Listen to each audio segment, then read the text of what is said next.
Assalamualaikum warahmatullahi wabarakatuh.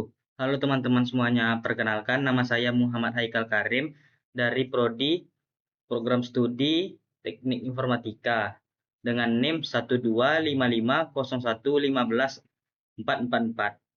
Pada video kali ini saya akan membahas tentang percabangan, percabangan bersarang, terus kita akan membahas ternary operator dan perulangan while dalam bahasa Python. Materi ini penting banget untuk kita pahami karena konsepnya banyak dipakai dalam logika pemrograman, baik untuk membuat keputusan maupun perulangan. Langsung saja kita mulai ke topik yang pertama. Jadi di sini ada yang pertama adalah percabangan if, elif, dan else. Jadi untuk percabangan atau decision making yang digunakan untuk mengambil keputusan dalam program, jadi komputer kita bisa memilih jalur mana yang dijalankan berdasarkan kondisi tertentu. Kayak contohnya tuh kayak dalam Python dasar percabangan kayak seperti ini. Kayak kita misalnya masukkan nilai Anda sini, jalankan kan codingnya, terus masukkan nilai Anda. Saya di sini buat nilainya 70. Nah, karena nilainya 70 dan lebih besar daripada 60, berarti yang di print adalah selamat Anda lulus. Terus di sini kita menggunakan if untuk mengecek kondisi. Kalau nilai lebih besar atau sama dengan 60, maka akan mencetak lulus. Kalau tidak, maka akan masuk ke bagian else dan mencetak belum lulus. Ini disebut percabangan dua arah karena hanya ada dua kemungkinan. Lalu ini ada contoh dengan lebih dari dua kondisi atau elif. Jadi di sini ada nilai integer, input, masukkan nilai kita.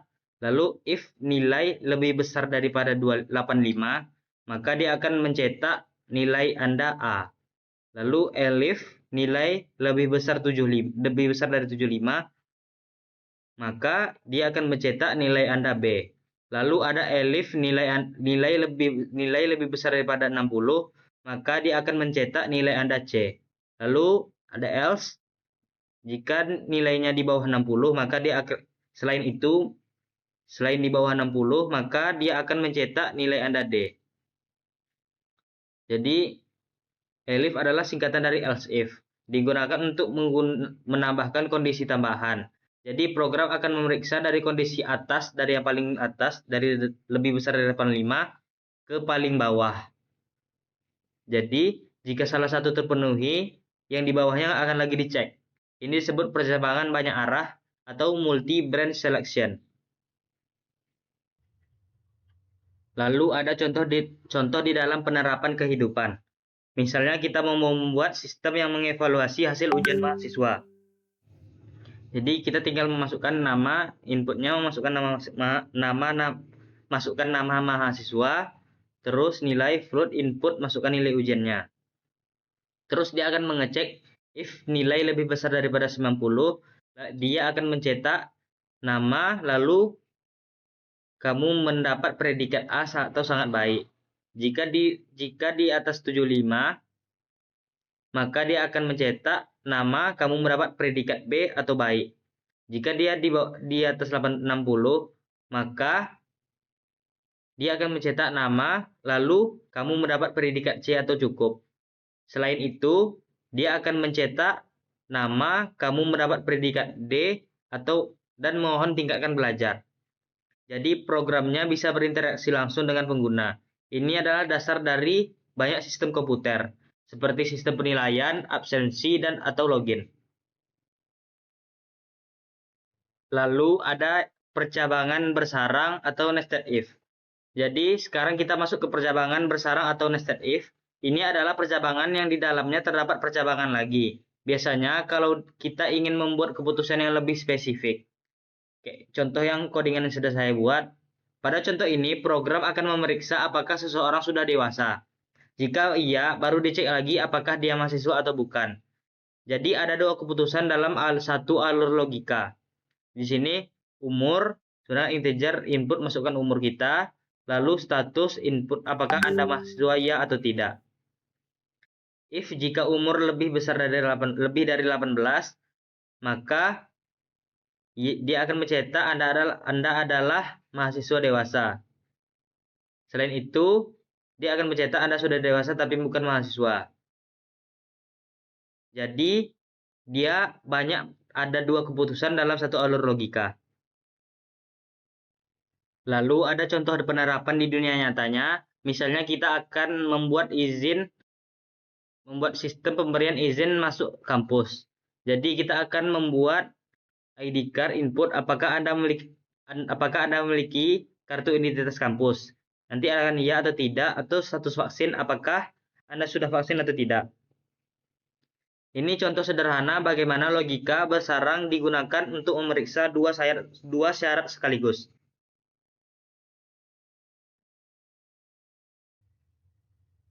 Lalu kita masuk ke yang namanya ternary operator. Kadang kita ingin menulis percabangan yang singkat, namun hanya satu baris. Nah, Python menyediakan cara cepat, yaitu dengan ternary operator. Seperti codingan yang sudah saya buat, struktur penulisannya tuh hasil sama dengan nilai, terus true if else nilai false. Jadi kalau kondisinya benar, hasilnya nilai atau true. Kalau hasilnya salah, maka nilai atau false. Ini cocok dipakai untuk membuat keputusan sederhana, seperti menentukan lulus atau tidaknya seseorang.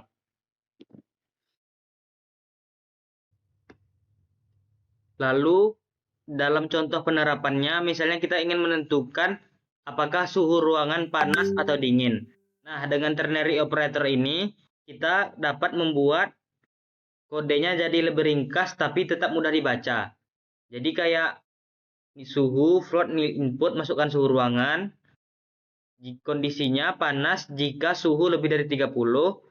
Lalu selain itu, maka dia akan dingin. Jadi print kondisi ruangannya. Jadi dengan ternary operator ini, jadi kodenya itu jadi lebih ringkas tapi tetap mudah dibaca. Lalu kita masuk ke yang namanya perulangan atau while. Nah, sekarang kita akan membahas perulangan while. While digunakan untuk mengulang perintah selama kondisi masih benar. Saya akan membuat contoh codingannya di sini. I sama dengan 1. Terus while I lebih kecil sama dengan 5.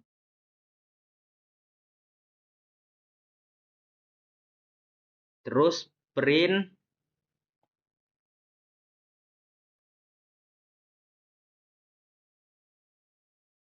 perulangan ke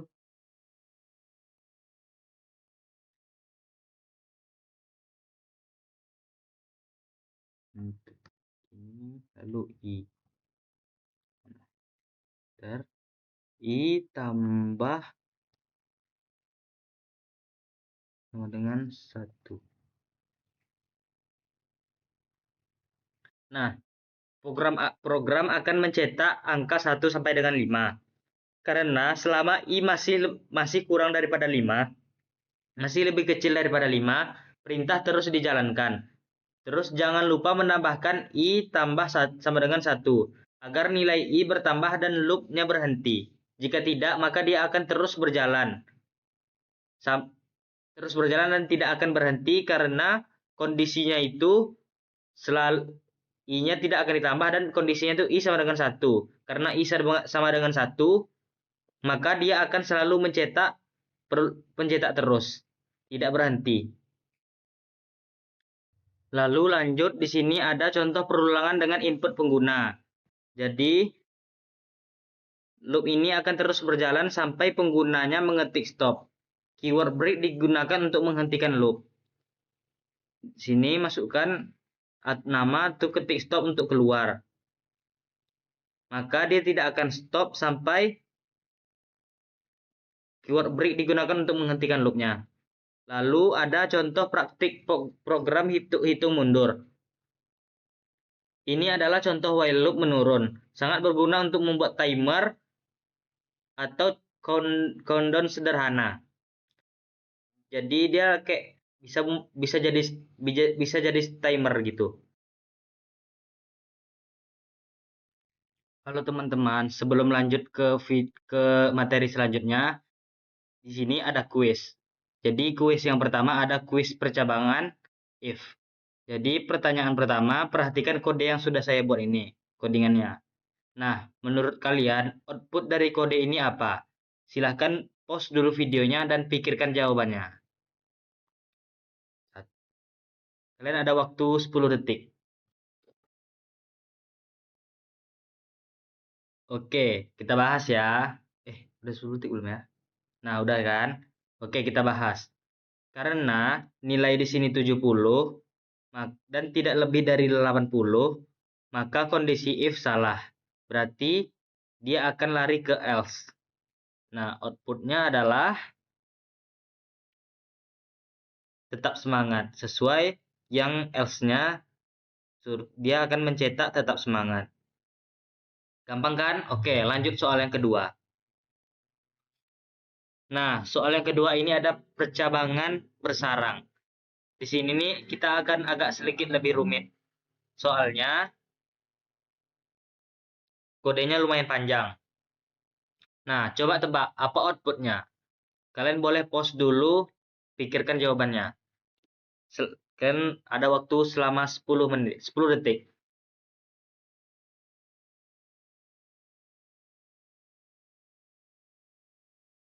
Oke, karena waktunya sudah habis, kita akan bahas. Karena di sini umurnya 20, berarti dia lebih besar daripada if umur 18. Lalu dicek lagi apakah statusnya mahasiswa dan ternyata benar. Maka outputnya akses diperbolehkan. Nah, ini contoh percabangan bersarang. Karena kita punya if di dalam if. Oke, lanjut kuis yang ketiga. Ada kuis ternary operator. Sekarang kita tes pemahaman kalian tentang ternary operator. Perhatikan kode yang sudah dibuat ini. Oke, menurut kalian hasilnya apa? Pause dulu, kalian punya waktu 10 detik. Coba pikirkan secara logika.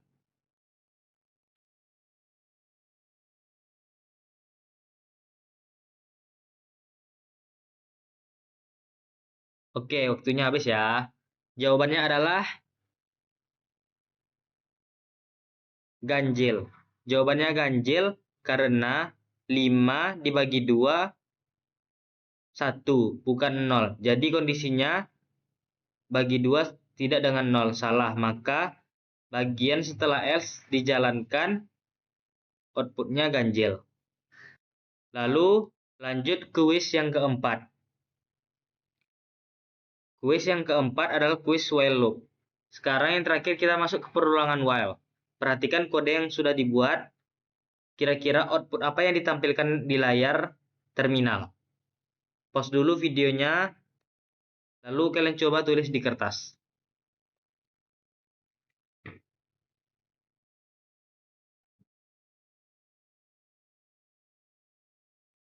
Oke, kita bahas bareng-bareng. Program akan mencetak nilai I mulai dari 1 dan terus bertambah I tidak kurang dari 4.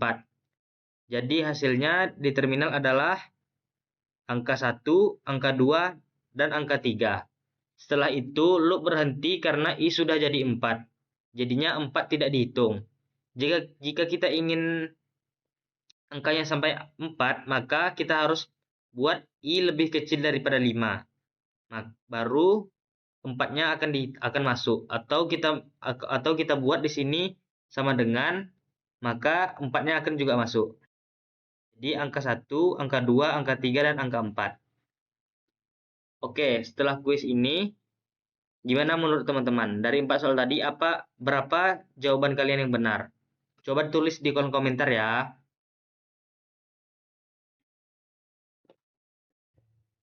Lalu di sini saya menggabungkan semua konsep yang telah kita pelajari. Sekarang saya telah membuat satu program yang menggabungkan semua konsep tadi, yaitu percabangan bersarang, ternary operator, dan while loop. Ini contoh codingnya. Jadi di sini kita menggunakan konsep yang sudah kita pelajari tadi. Program akan terus mengulang untuk setiap mahasiswa sampai user mengetik kata stop. Jadi kita membuat sistem sederhana yang interaktif dan logis. Di sini while true print 40 nama input, masukkan nama mahasiswa, ketik stop untuk keluar. Jadi dia tidak akan berhenti sebelum mengetik stop. Tidak akan selesai sebelum kita mengetik stop. Nah, ini adalah codingan yang sudah saya gabungkan dari awal tadi sampai akhir.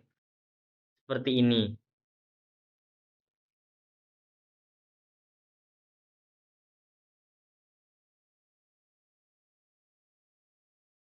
Nah, teman-teman, itu tadi penjelasan lengkap tentang percabangan bersarang, ternary operator, dan perulangan while. Semua konsep ini adalah dasar logika pemrograman.